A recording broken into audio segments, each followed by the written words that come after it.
So the words that you see here today in our design read all Black, trans, queer, non-conforming, woman, disabled, and imprisoned lives matter. Because these are lives, these are identities that don't always make the news media when our lives are in danger. We have to protect ourselves, and to protect ourselves, we have to name ourselves. And so it was really important to give space in the hearts and the minds and the spirits of people who look at this and say, oh, it's beautiful, it's so colorful, isn't that exciting? Hopefully it will also sink in that this represents the way that people live in the world, and we deserve the right to live.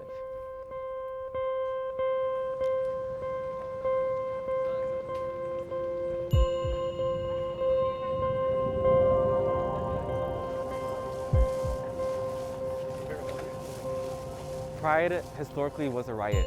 It was a riot and a fight against police brutality. Pride has been co-opted by corporations, by capitalism, by white people who don't have the interests of our community at heart. This year, for this weekend, this Pride, we really want to focus on healing. This collective art project, we have over 100 artists here to support this project, putting a message out, not just to Oakland, but to the whole world, that all Black lives matter. And what does that mean? That means queer people, trans people, women, disabled, non-binary, and imprisoned lives matter too. And there's so much stigma and hate on all these marginalized identities, and we're making this message to say that we matter and that liberation for us all needs to happen. It needs to be intersectional and must include everybody, otherwise there's no liberation for any of us.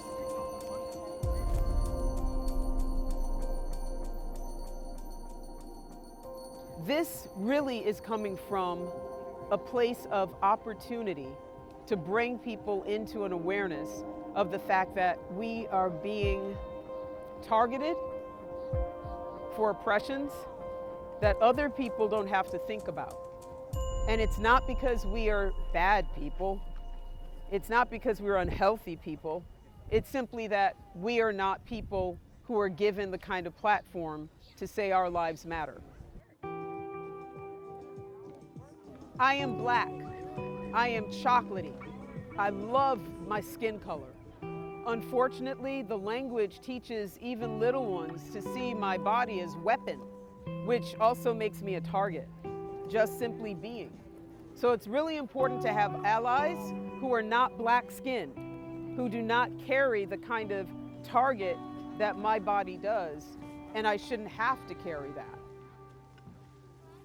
There's still a lot of anti-Blackness that happen, and I appreciate the allies that we have. A lot of people don't really know what it means to be an ally to Black trans people or to be an ally to Black people, and I think that the first thing they could do is get with other white people and learn about their own whiteness and their own privilege and their own lineage around the violence and the dehumanization that has been perpetuated on Black people for centuries. But if you're willing to learn, then there's people out there that can teach you. But it shouldn't be a Black trans woman. It should be someone that looks like you. We're not alone.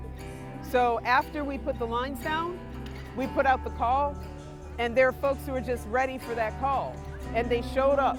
We're very grateful that we have a responsive community that is not about being reactionary when it comes to stepping forward and being an ally, but being proactive and coming to organizations that are grassroots organizations. They make certain that all of us have a safe space and we can eat and we can continue to do this work. That's how we make this happen.